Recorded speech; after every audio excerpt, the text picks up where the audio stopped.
There's a total of 11 moons in Lethal Company, but only a handful of them are actually worth going to if you're trying to get to higher quotas. Today we're going to go over the best moons and backup moons in case there's any weather conditions. And if you can hit that subscribe button, it'd really mean a lot to me. I'm working on this big project that should release hopefully this time next week if everything goes according to plan. But without further ado, let's get into the video. There are 3 moons in the easy section of Lethal Company. We have Experimentation, Assurance, and Vow. Now the minimum amount of loot that Experimentation can have is 8 with a max loot count of 11, meaning that you're guaranteed to find 8 pieces of scrap with an upper limit of 11. The only saving grace of Experimentation over Assurance and Vow is Experimentation has a max indoor power level of 4, meaning Experimentation is the safest indoor moon in the game. And the power level determines how many creatures can be inside at the same time. For instance, a Coilhead has a power level of 1, meaning that only 4 of them can be inside the facility at one time. Assurance and Vow has a 6 and 7 indoor power level respectively. Experimentation, Assurance, and Vow have similar outdoor power levels except for Vow, which sits at 6 compared to the other two's 8. In terms of the best, easiest moon, I'll have to give the win to Assurance. It has a minimum loot of 13 with a max of 15, compared to Experimentation's 8 and 11 and Vow with 12 and 14. Assurance also has the sick rollout where you can get into the fire exit in less than 15 seconds after the doors open, and it is very easy to pull off. Between this and its high loot count, I will have to give the win to Assurance in the easy moon category. In terms of the best intermediate moon, it becomes a lot trickier. The moons are Offense, March, Adamance, and Embryon. Starting off, let's just ignore Embryon. It has one of the weakest loot potentials out of any moon and costs 150 to travel to.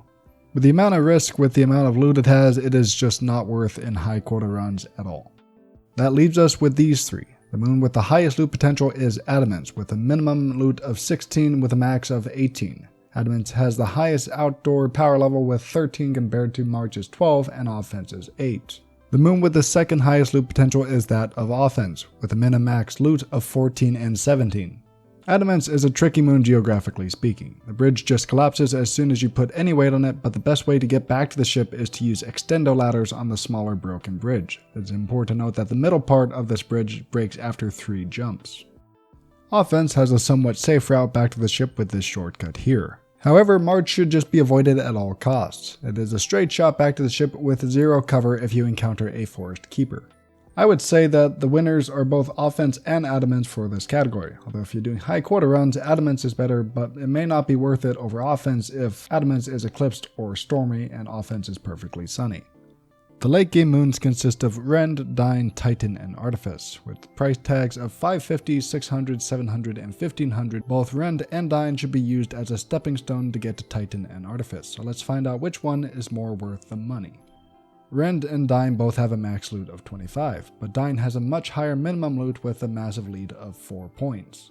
Rend and Dine both have mansion interiors with a small chance of it being a factory interior.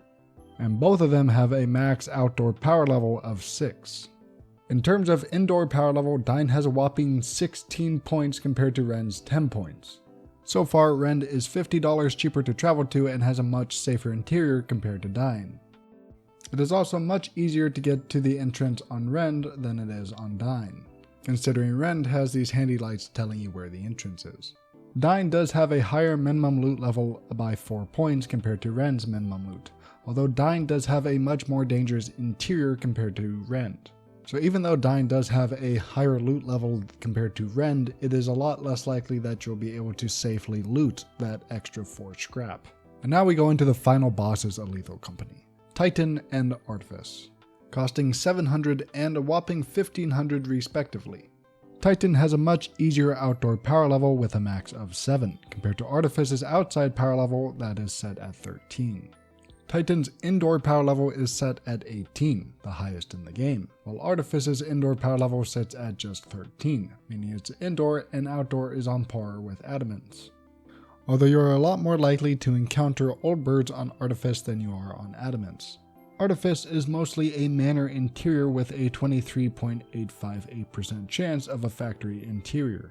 The min and max loot of Titan is a 28 minimum and a 31 max. Artifice is at a 31 minimum and a 37 max. Even though it is a much longer walk back to the ship, on Artifice it is safer indoor with a much higher loot potential compared to that of Titan. If you want to survive the higher quotas, Artifice is a must every single day. But that'll be all from me. If everything goes well, I will see you all next week. Until next time.